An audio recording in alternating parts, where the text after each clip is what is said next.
Et la complicité interne, tout de suite, les cas dont je vous parlais, ceux-là qui ont été neutralisés, qui sont venus de l'étranger, qui partaient vers Mansilla, imaginez qu'ils sont passés par l'aéroport avec la complicité de quelqu'un. Parce qu'ils ont fourni tous les renseignements. Et les enquêtes ont démarré rien qu'hier. On va retrouver ces individus-là. Ils sont passés par la complicité des gens. Il y a des villages aussi qui sont complices, mais qui commencent à comprendre un peu. Dans l'armée, il y a des complicités. Voilà, il y a des fuites d'informations, beaucoup de choses. Et la complicité, sans la complicité, c'est difficile que l'ennemi soit renseigné. Donc même dans nos villes ici, il y en a qui sont là, des terroristes, qui les renseignent sur tous les mouvements, tout ce qui se passe. Voilà. Il y a des complicités. Alors des complicités aussi concernant des velléités de déstabilisation de la transition? Oui, mais ça c'est logique et ça sera permanent. Comme on le dit, nous avons décidé de prendre nos responsabilités pour engager une lutte. Il va de soi que certains qui ont perdu leurs privilèges et leurs avantages se dressent contre nous. Maintenant, c'est à nous d'être vigilants. C'est ce qu'on fait. Et donc, ces velléités de déstabilisation, c'est courant. Donc, on est là-dessus. Ça sera permanent, ça, on est sûr.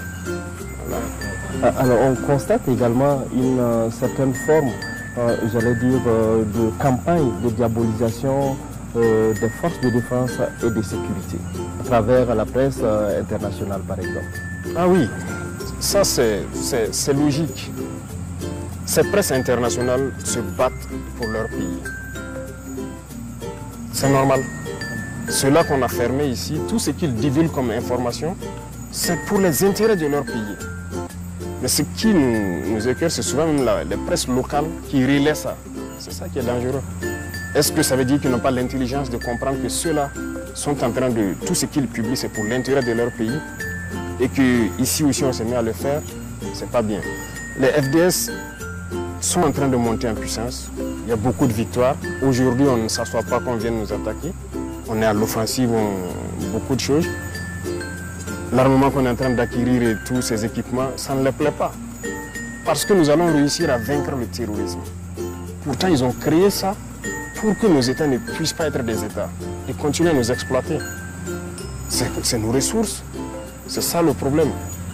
Mais si vous avez une armée, ils ne peuvent pas se permettre certaines choses. Donc c'est normal que leur presse diabolise, qu'ils inventent du mensonge, ils racontent tout ce qu'ils veulent, avec des complicités internes, malheureusement. Voilà, il y a des individus ici pour 2000, 3000 euros, ils sont prêts à écrire du n'importe quoi, envoyer là-bas. Voilà, et puis ils vendent leur patrie. Et ce sont ces gens aussi qu'on combat, parce que ce sont des ennemis de la nation. Et c'est dangereux. Il ne faut pas aussi que nos presses se prêtent à certains jeux.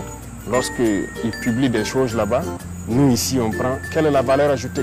Quelle est votre partition dans cette lutte-là? Et ils se battent pour les intérêts de leur pays là-bas. Pourquoi vous aussi vous allez les suivre? Même s'ils vous financent ou je ne sais pas quoi. C'est pas logique. Alors, parlant donc de combats sur le terrain, beaucoup de zones ont été reconquises justement grâce aux forces combattantes. Les PDI ont été réinstallés. Aujourd'hui, est-ce qu'on a des chiffres? Est-ce qu'on a des statistiques sur les zones qui ont été réinstallées? Alors, chaque semaine, le ministère de l'Action humanitaire donc, publie des chiffres. Donc, il nous envoie ça à travers le CONASUR. Il nous envoie ça en rapport aussi. Et on peut aussi constater que certains organismes qui refusaient de voir la chose, que ça évoluait, ont commencé à reconnaître effectivement qu'il y a du travail qui est fait. Beaucoup de villages ont rejoint et nous sommes en train de vouloir donc les accompagner pour qu'ils s'installent et pouvoir travailler efficacement. Les écoles aussi ont ouvert dans la plupart des cas. Beaucoup de routes qui n'étaient pas empruntables le sont aujourd'hui. Donc quand même il y a une avancée significative, mais c'est des choses sur lesquelles, personnellement, nous ne souhaitons pas communiquer d'abord parce que tout le pays n'est pas en sécurité. Et lorsque vous dites qu'ici c'est stabilisé, d'autres là-bas vont dire mais pourquoi vous ne venez pas chez nous faire le même travail? Pourtant, c'est par étapes en fonction de la complexité des terrains qu'on va s'engager.